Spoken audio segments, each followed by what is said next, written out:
요한복음 4장 10절 한 절 말씀.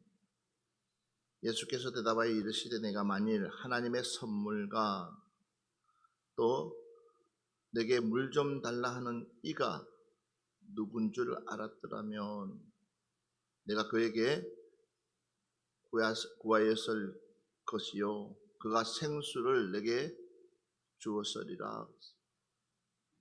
이 말을 바꿔서 이야기한다 그러면 오늘 예수님께서 만난 여인은 어떤 여인이냐 하면은 사마리아 여인인데, 그 당시에 사마리아 여인은, 그러니까 사마리아 사람은 바로 유대인들이 상종하지 않는 사람, 그러니까 만나지도 않고 말도 섞지 않고 한마디로 말하면 사람 취급도 하지 않는 그런 사람. 근데 예수님께서 생뚱맞게 그 사람이 살고 있는 그곳으로 가서 그 여인을 직접 만납니다. 그러니까 그 여인이 예수님에게 당연하게, 아니 당신네들은 우리 오고 상종도 안 하는데 뭘 물어달라고 그러냐고. 뭘 와서 굳이 와서 나한테 아는 척 하려고 하냐. 그냥 제 갈 길 가라, 이 식이에요. 그냥 가라는 거예요. 그러니까 상종, 어차피 당신하고 우리고 상종도 안 하는 관계니까 그냥 가라는 거죠. 굳이 당신 나한테 물을 주라고 할 이유도 없고 내가 또 물을 떠줄 이유도 없고. 그런데도 우리 예수님은 이 여인에게 네가 만약에 내가 누군지를 알았더라면, 너는 소문도 못 들어봤냐? 너는 지금 시대의 흐름도 모르고 있냐? 누가 어디에서 무슨 일을 하고 있는지 관심조차도 없냐? 이런 이야기를 예수님이 할 수도 있는데도 불구하고 그렇지 않고, 왜 예수님께서 굳이 이 여인을 찾아갔을까? 진짜 목이 말라서 찾아갔을까요? 물이 더 주고 싶어서 찾아갔을까요? 아니면 궁극적으로 찾아간 이유가 뭘까? 수많은 사람들 중에서 하필이면 그 당시에 상종도 하지 않는, 쳐다보지도 않는 그들만의 소수민족으로 살아가고 있는 그들에게 굳이 예수님께서 가서 걸거부스로 만들 이유가 없는데도 불구하고, 좋은 소리 듣지 못할 거라는 것을 알고 있는데도 불구하고 예수님께서 찾아간 이유가 뭘까? 그리고 오늘 말씀하는 요지가 뭘까? 한마디로 말하면 이 여인은 아주 특별한 여인, 무려 남편이 5명이나 있는 여인, 제대로 전혀 갖추지 않는, 말이 남편이 5명이 있다 그러지, 그러면 이 여인에 대해서 제대로, 그러니까 여인이 제대로 생활을 할 수 있는, 생활을 하는 여인 같은 여인이 아니고, 그러니까 그 당시 사람들에게 아예 취급조차도 받지 못하는 그런 여인. 그러면 굳이 그 여인하고 말 섞을 이유가 뭐가 있겠냐는 거죠. 그 여인에게 가서 굳이 내 정체를 알릴 이유가 없다는 거죠. 안 그렇겠어요? 할 일이 없어서 예수님 찾아가는 것도 아닌데, 그렇게끔 할 일이 많으시고 그 당시 예수님의 인기는 최고였는데도 불구하고 굳이 그 여인에게 찾아가서 이렇게까지 할 필요가 없다는 거죠. 그런데도 예수님은 그 여인에게 따박따박하게 이야기해 주고 있습니다. 예수님이 그 여인에게 말해 주고 싶은, 말씀드리고 싶은 요지가 있습니다. 네가 만약에 내가 누군지 알았더라면 따박따박하게 말대꾸 할 수가 없을 거라는 거예요. 네가 내가 누군지 알았더라면 너는 당장 내 앞에서 무릎을 꿇고 너가 할 수 있는 최대한 예의를 갖춰야 될 거예요. 그때 기생 라합이 이미 하나님이 누구신지를 알았기 때문에, 주님이 누구신지를 이미 알았어요. 하나님이 어떤 분이신지, 그분이 하고 있는 그 일들을 이미 소문을 들어서 이미 알고 있었고, 도리어 여리고 성의 왕보다 더 두려운 분이 누구냐? 하나님이시라는 것을 알았기 때문에 그는 결단할 수 있었어요. 당연히 결단할 수밖에 없었어요. 왜? 그 하나님이 지금 이 성을 접수하겠다고 하는데, 이 성을 내가 내 것으로 만들겠다는데 누가 감히 그 하나님을 앞에서 대적할 수 있겠습니까? 아무도 없습니다. 그러니까 그 하나님이 들어오니까는 목숨을 걸고라도, 내 목숨을 걸고라도 뭐예요? 하나님이 쓰는 사람을 보호할 수밖에 없는 거예요. 그런데 여러분들은 과연 여러분, 요한복음 3장과 요한복음 4장을 보면 깜짝 놀랄 사건입니다. 요한복음 4장은 말 그대로 세상적으로 이야기하면 가장 쓰레기 같은 사람, 어쩌면 세상에서 가장 쓰레기 같은 사람이에요. 남편을 5명이나 두면서까지 사람들에게 천대받으면서 아예 제 역할을 하지 못하는 그 여인에게 주님은 찾아가서 놀라운 이야기들을 나누는데, 요한복음 3장을 보면 또다시 그 3장에 한밤중에 찾아오는 인물이 있는데, 그 인물이 누구냐면 니고데모예요. 이 니고데모는 그 당시에는 최고의 엘리트입니다. 니고데모처럼 많은 학식을 가졌고, 니고데모처럼 많은 지식을 가졌고, 니고데모처럼 바리새인 중에서도 바리새인 정도, 그러면서도 하나님의 말씀을 가르치는 자, 그가 주님 앞에 찾아옵니다. 그리고 주님 앞에 묻습니다.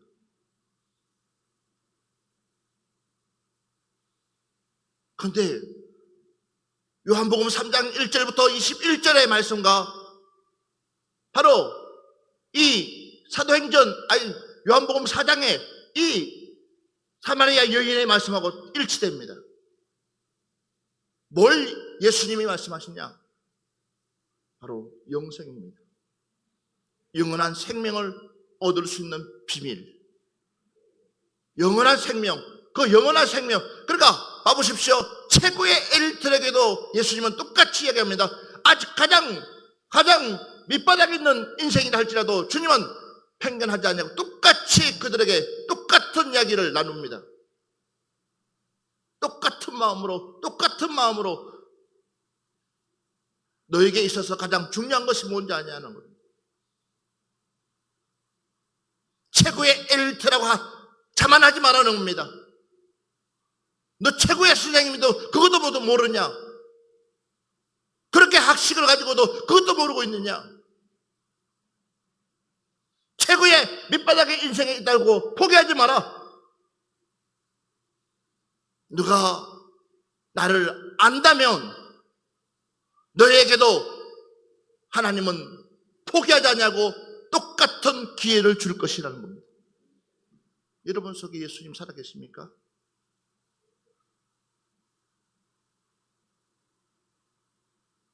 적어도 내 안에 예수님이 살아계시다면 적어도 우리는 어떻게끔 믿음 생활을 해야 될 것이고, 어떻게끔 신앙생활을 해야 될 것이고, 내가 어떻게끔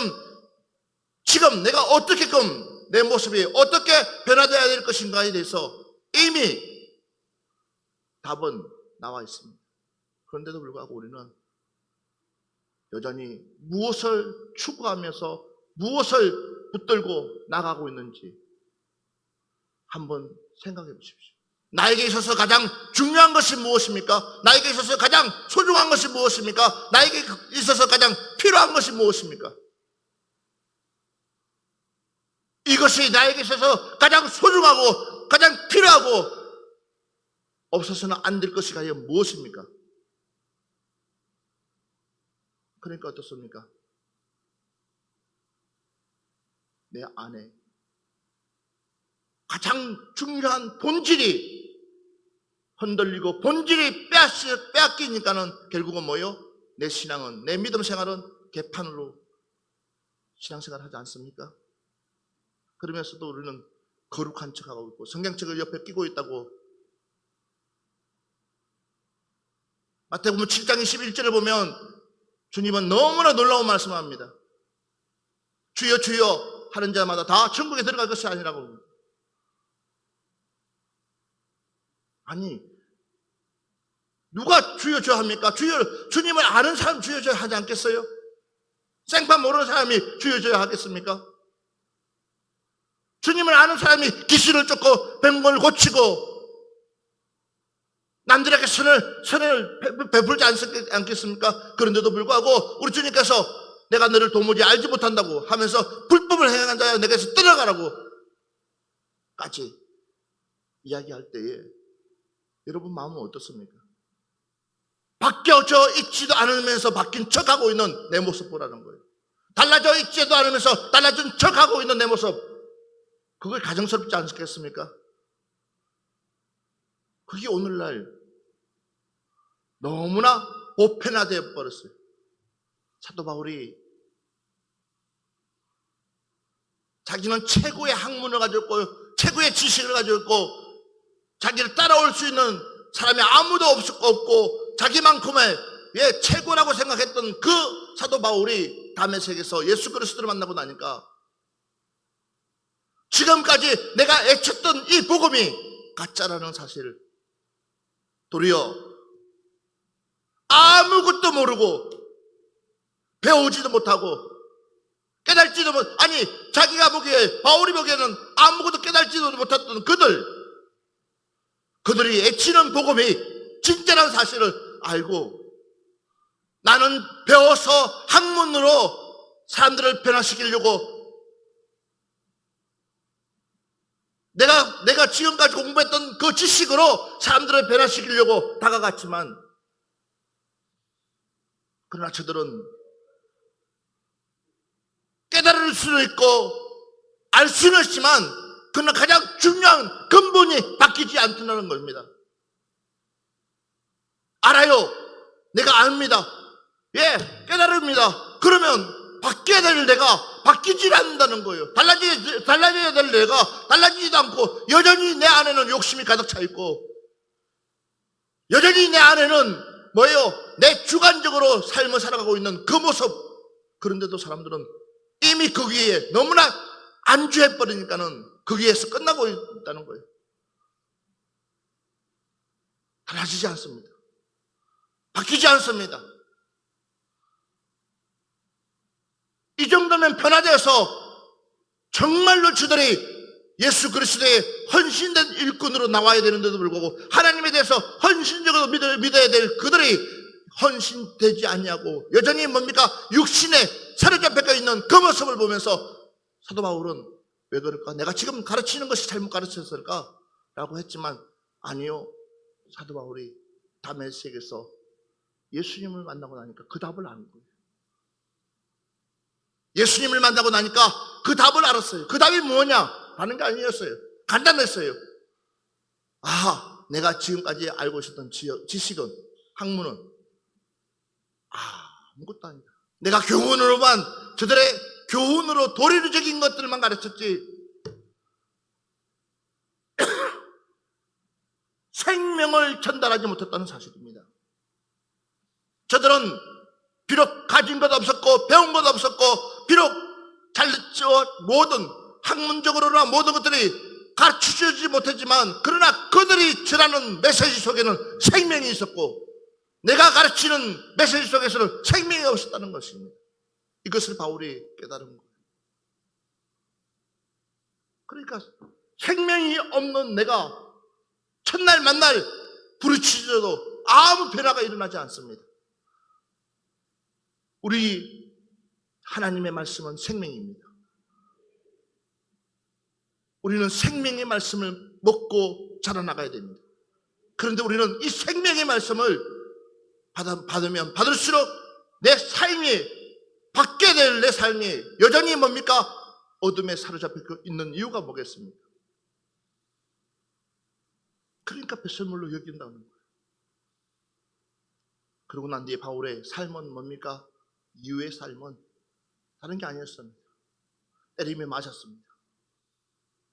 감옥에 가두면 갇혔습니다. 굶주리면 굶주렸습니다. 그냥 그 자체였으면 그 자체 나에게 주어지는 그 자체를 그냥 그대로 흡수했습니다. 왜? 비록 내 몸은 육체는 고달프고 힘들고 아프고 내 육체는 비록 견디기가 어렵지만도 그러나 그 속에 예수 그리스도의 생명이 있기 때문에 이 생명을 포기할 수가 없었습니다. 우리의 삶에 가장 소중한 것이 무엇이냐? 예수 그리스도의 생명입니다. 내 안에 예수 그리스도의 생명이 없으면 결국은 우리도 바리새인이 될 수밖에 없습니다. 지식으로만 하나님 알고 지식으로만 예배드리고 학문으로만 그분 앞에 다가가려고 그러지 실제로 내 삶은 변화되지 않냐고 여전히 나는 육신에 속해 있습니다. 저는 우리 교회가 다시 한 번 더 하나님께로 가까이 갈 수 있는, 정말 하나님께로 다가갈 수 있는, 새롭게 거듭날 수 있는 그런 은혜가 여러분 속에 있었으면 좋겠습니다. 다시 한 번 더 내 믿음을 추스렸으라도 내 신앙을 추스렸으라도 생명 되신 그 주님 앞에 가까이 나갔으면 좋겠습니다. 세상에 어떠한 것이 나를 위협한다 할지라도 그거와 짝하지 아니하고 철저하게 비록 내가 외롭다 할지라도 그러나 그것이 하나님이 기뻐하는 길이라면 선택했으라도 우리는 따박따박하게 걸어갈 수 있는 우리 성도들이 되었으면 좋겠습니다. 그러려면 우리는 싸워야 됩니다.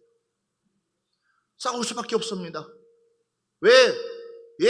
세상은 가만히 우리를 두지 않기 때문에. 신앙생활을 제대로 하지 못한다면, 믿음 생활을 제대로 하지 못한다면 우리는 그냥 껍데기만 왔다 갔다 하지, 내 껍데기만 그냥 앉아서 예배 드리는 척하고 있고 기도하는 척하고 있고 찬양하는 척하고 있고, 그러니 내 속에 내 안에서 역사하는 그 하나님은, 그 주님은 매일매일 탄생하고 있어도 탄식의 소리조차도 우리는 묵인시키고 눈으로 보이기 위한, 다른 사람들에게 보이기 위한 믿음 생활하고 있는 내 모습들 본다면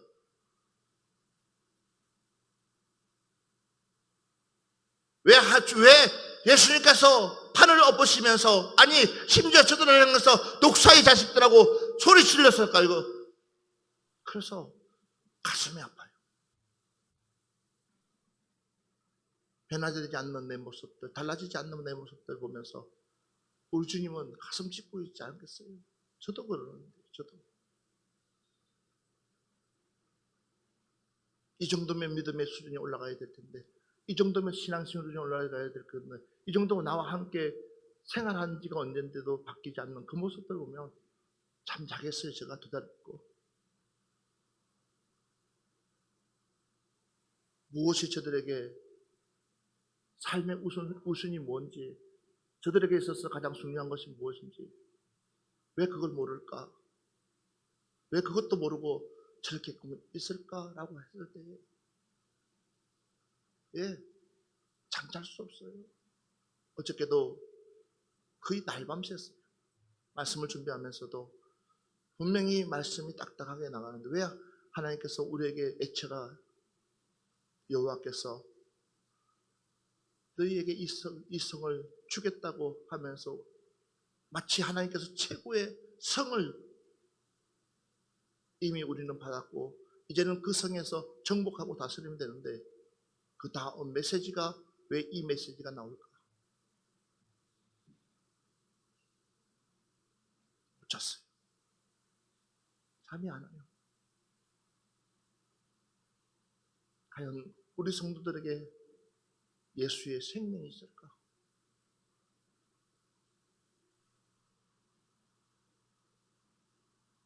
우리는 장담되어 있는 인생이 아니에요.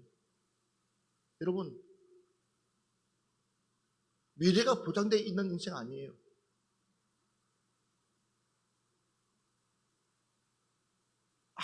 아무도 우리의 미래가 뭐가 보장되어 있는 것처럼 우리는 너무나 안심하고 있어요. 너무나 편안하게, 너무나, 그러니, 가보십시오. 내가 영의 사람으로, 하나님의 사람으로, 주님의 사람으로 내가 살아가야 될 내가 그 주님에 대해서 너무 주님이 멀리 계시는 거예요.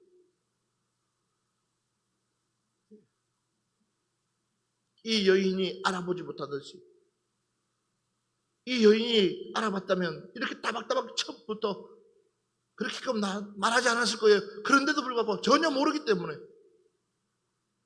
전혀 감각이 없는 거예요. 왜 그렇습니까? 그냥 일에 파묻혀 있다 보니까, 내 삶에 파묻혀 있다 보니까 그가 메시아인지도 구분하지 못한다는 거예요. 주님은 찾아왔습니다. 어저께도 찾아왔습니다. 오늘도 찾아왔습니다. 앞으로도 찾아올 것입니다. 그런데도 불구하고 우리는 그 주님을 알아보지 못하고 있는 우리의 모습을 본다면, 그 주님을 만나지 못하고 있다면 여러분도 어떻게 할 건데요? 육체의 행복이 마치 최고인 것처럼 착각하고 있는 내 모습들, 그래서 주님이 십자가에 돌아가신 것처럼, 아니요.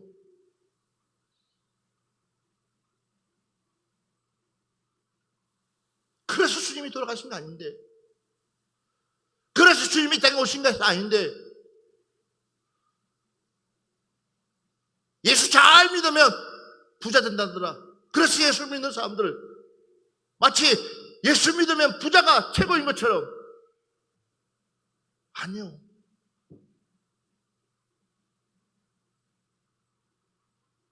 그런데 우리 이렇게끔 착각하고 있는 우리 모습을 보면 여러분은 어떻게 할 건데요? 하나님의 선물을 너가 알았더라면, 하나님의 선물입니다. 하나님의 선물이 무엇인지 너가 적어도 하나님의 선물, 그 선물을 너가 조금이라도 알았더라면, 또한 너하고 지금 말을 섞는 내가 누군지를 너가 적어도 알았더라면 너가 그렇게 행동을 할 수 있을까? 누가 그렇게끔 신앙생활 할 수 있겠어요? 우리가 이렇게까지 믿음생활 할 수 있겠어요? 우리 스스로를 오픈하면서 내게 있어서 가장 내 삶에서 최고의 중요한 부분이 무엇이라고 생각합니까? 저와 여러분에게 있어서 이거는 절대 없어서는 안 되는 최고의 중요한 부분, 최고의 내 삶에 있어서 이것만큼은 절대적으로 양보할 수 없는 것 중에 하나가, 아니 그것이 무엇이라고 여러분 자신 있게끔 이야기할 수 있겠습니까? 나에게 있어서 내 생명보다 더 귀한 것이 바로 예수 그리스도 하나님 아니십니까? 내 생명보다도 귀한, 그 앞에서 나는 당당하게 죽을 수 있는 그 복음 앞에서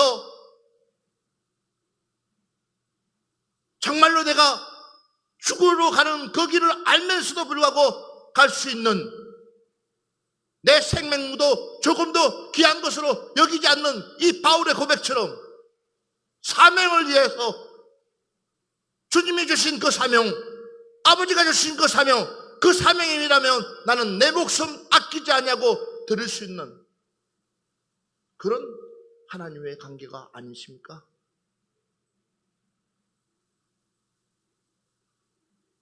그런 관계가 되어지지 않는다면 우리는 여전히 어쩌면 아직도 하나님을 잘 모르고 있을 거예요. 그냥 종교인으로 신앙생활 할 거예요. 그러니까 어때요? 뭔가를 제시하면 나도 모르게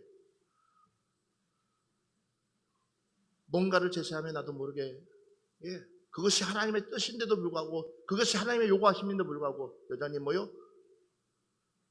하고 싶지 않는 거부하고 싶은 그런 마음이 여러분 속에 들지 않습니까? 그리고 아직은 내 때가 아니라고, 아직은 내 시기가 아니라고 내 스스로가 나를 위로하고 있지 않습니까?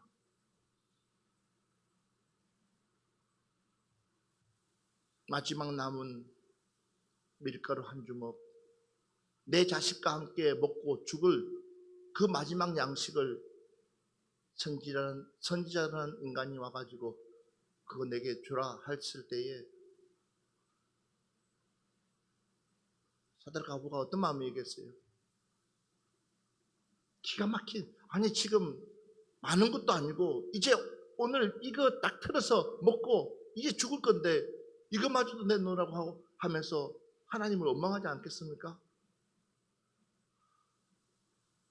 아니 그런 하나님 내가 왜 믿었을까? 후회하지 않았을까요? 그런데도 이 여인은 그 선지자의 말 한마디에 순종할 때 바로 그 속에서 하나님의 기적이 일어나는 줄 믿습니다. 그냥 기적이 아니에요. 생명을 살리는 기적.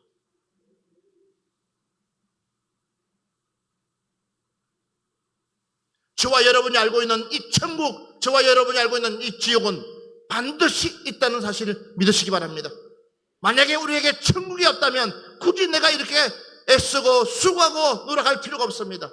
만약에 우리에게 지옥이 없다면 굳이 내가 이렇게까지 타이트하게 신앙생활 할 이유가 없습니다. 여러분, 반드시 천국이 있습니다. 반드시 지옥이 있습니다. 그렇기 때문에 우리는 정신을 바짝 차리고 깨어서 하나님이 원하시는 삶으로 살아가야 될 줄 믿습니다. 언제까지 여러분들 그러니까 지옥으로 자꾸만 우리는 질주하고 있는데도 불구하고 내 몸은 지옥에 가고 있습니다. 내 생각은 지옥에 가고 있습니다. 그런데도 불구하고 우리는 아니라고 부인하겠습니다. 행동이 나와 있는데.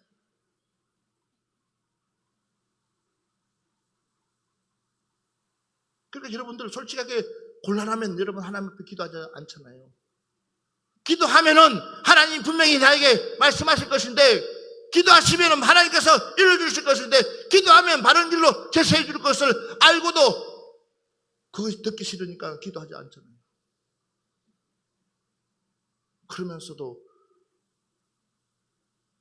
내 입으로 하나님을 찬양하고 섬긴다고 생각하면 얼마나 내가 어처구니 없지 않습니까?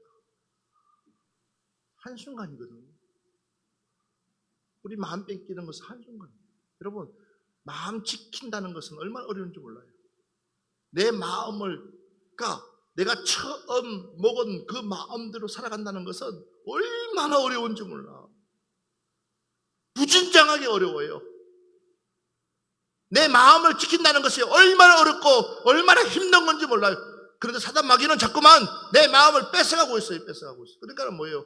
하나님의 말씀을 듣기 싫은 거예요. 생각들 해보라는 거예요. 이런 참 가슴 아프잖아요. 난 슬픈 것 같아요.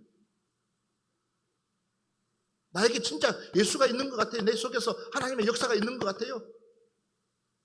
정말 내 안에서 성령의 탄식 소리를 들으면서 매일마다 내가 무릎 꿇으면서 그 성령의 탄식 소리 때문에 잠 못 자고 그 성령의 탄식 소리 때문에 회개하고 성령의 탄식 소리 때문에 펑펑 울면서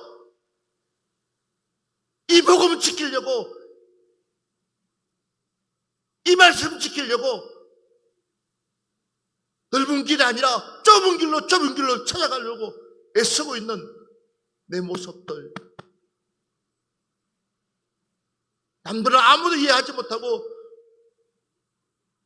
누릴 걸 누리라고 하지만 혹 내가 누리다가 잘못해가지고 하나님이, 주님이 말씀하시는 그 말씀을 놓치가 싶어서 누리지 못하고 안절부절해가면서 말씀을 지키려고 하고 있는 그 절박함, 그 심정, 그 마음, 그 중심 가지고 믿음 생활하고 있는 우리와는 전혀 갭이 달라요. 생각이 달라요. 안 그래요? 여러분들은 어때요? 나는 우리 교회 성도들만큼이라도 이제 제대로 신앙생활을 했으면 좋겠다. 믿음 생활을 했으면 좋겠다. 지금이라도 늦지 않았습니다. 지금이라도 늦지 않았습니다. 하나님은 돌아서는 그 순간부터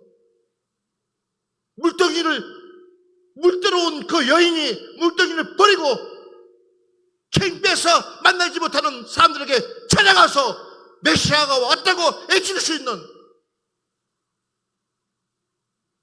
그런 여러분들이 되어져야 되지 않겠어요?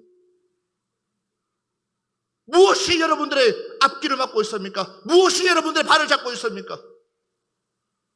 무엇이 여러분들을 갈등하게 만들고 있습니까? 무엇이 여러분들을 주저하게 만들고 있습니까?